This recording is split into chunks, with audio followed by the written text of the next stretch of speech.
In 1855, a 16-year-old boy in Cleveland took a job as an assistant bookkeeper for 50 cents a day.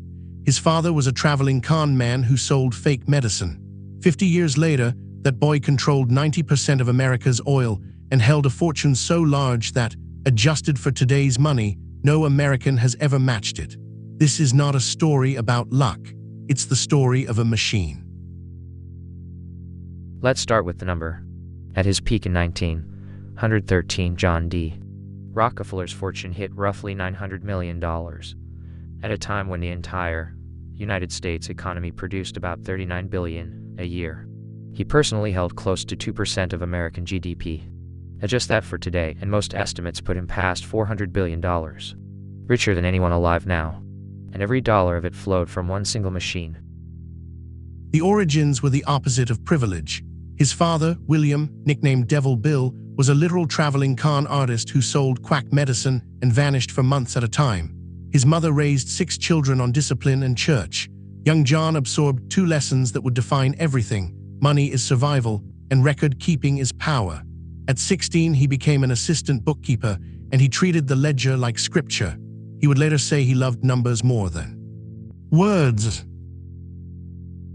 In 1870, at age 30, he founded Standard Oil in Cleveland. And here's what everyone gets wrong about Rockefeller. He didn't win by finding oil. He never drilled a single famous well. Drilling was a lottery. Refining, turning crude into kerosene that lit every lamp in America was a system, and systems can be owned. His first weapon was the railroads. Oil was worthless unless it moved, and Rockefeller shipped more than anyone, so he negotiated secret rebates, kickbacks on every barrel he shipped. Then it got darker. Through an arrangement called the South Improvement Scheme, he even collected fees on barrels his competitors shipped. His rivals were paying full price to fund the man destroying them, and most never knew the game was rigged. Then came the 6 weeks that built the empire. In early 1872, armed with his secret rate advantage, Rockefeller went to his Cleveland competitors one by one with a simple offer: sell to me at my price, or be undercut until you're worthless. Historians call it the Cleveland Massacre. 22 of Cleveland's 26 refineries sold. In 6 weeks, most took stock instead of cash, and the ones who did became quietly rich. The ones who fought disappeared. But rebates and acquisitions were just tactics. Every empire in this series has one core vehicle, the single legal machine that actually manufactures the fortune. For Rockefeller, it arrived in 1882, the trust. Here was the problem. Laws at the time stopped corporations from owning companies across state lines. Standard Oil was hitting a legal wall, so Rockefeller's lawyer, Samuel Dodd, invented something new. Shareholders of 40 companies handed their shares to 9 trustees and received trust certificates in return. Legally, no corporation owned anything across state lines. In reality, 9 men in one room, with Rockefeller at the head, now steered what behaved like one giant machine, coast to coast. Inside the trust, the machine compounded. Standard controlled its own barrels, its own pipelines, its own tank cars, its own chemists squeezing more kerosene from every gallon of crude. Costs fell below anything a competitor could touch. By the late 1870 and into the 1880s, Standard Oil refined roughly 90% of America's oil, and even the kerosene lighting homes in Europe and Asia often came from Rockefeller's stills. And the integration went total, what economists now call vertical integration. Rockefeller simply called cutting out the middleman. Standard made its own barrels for less than half the market price. It built pipelines so it could bypass the very railroads that once gave it rebates. It owned the tank cars, the terminals, the delivery wagons that brought kerosene to your door. Every step a competitor had to rent, Rockefeller owned. And here's the uncomfortable part for anyone who wants this to be a simple villain story. The machine made light cheap. When Standard began, kerosene cost Americans about 26 cents a gallon. By the 1890s, Standard's relentless efficiency had driven it down to around 7 cents. For millions of working families, Rockefeller's monopoly was the difference between darkness and light after sunset. Monopoly gouged competitors, not customers. That's exactly what made it so hard to kill. Beneath the efficiency ran a darker operating system. Standard maintained what was effectively a private intelligence service, ledgers on rival shipments, informants at railroads and terminals, reports flowing to headquarters on where every barrel of independent oil was headed. Competitors would find their customers mysteriously poached days before deals closed.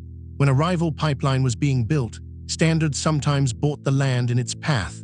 It was chess played against opponents who thought the game was checkers.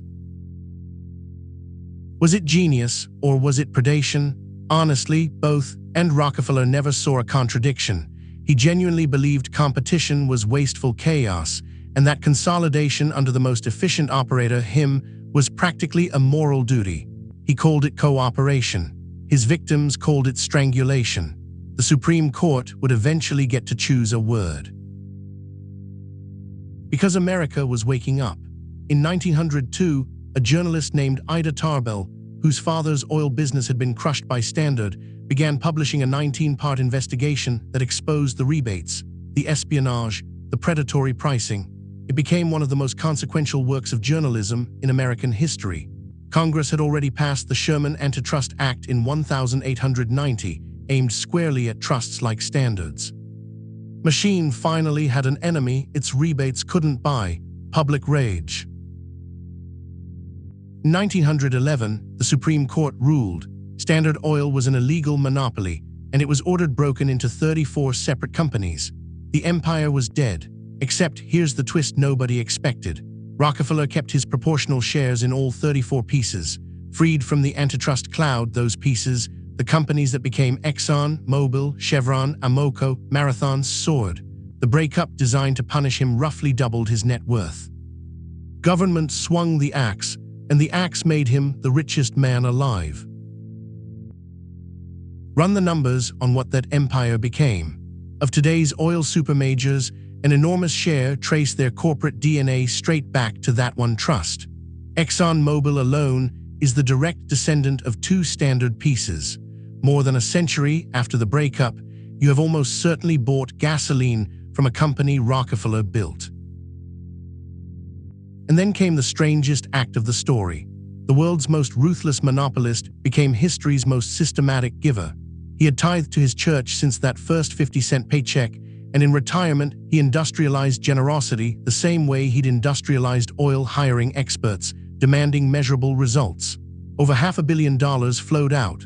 The University of Chicago, the Rockefeller Foundation, medical research that helped defeat hookworm and advance modern public health. He lived to 97, handing out dimes to strangers, a habit that became his signature. When he died in 1937, the empire was gone, but the fortune's descendants, corporate and human, were everywhere. The family name now stands on universities, museums, and one of the most famous plazas on Earth. So what actually transfers to you from the Oil King's playbook? Legally and without the Supreme Court getting involved. First, he didn't chase the gold rush. He owned the toll booth every prospector had to pass. Second, he weaponized costs. The lowest cost operator can outlast anyone. Third, he counted everything. The ledger saw problems before people did. And fourth, structure is power. The trust was just paperwork, and that paperwork was worth more than every oil well in Pennsylvania. Rockefeller built the machine quietly and let the machine make the noise. If you want more empires decoded, the vehicles, the tactics, the numbers, subscribe, because next week we board the railroads with the roughest operator of the Gilded Age, Cornelius Vanderbilt, the ferry boy who ended up owning the tracks of America. See you in the next one.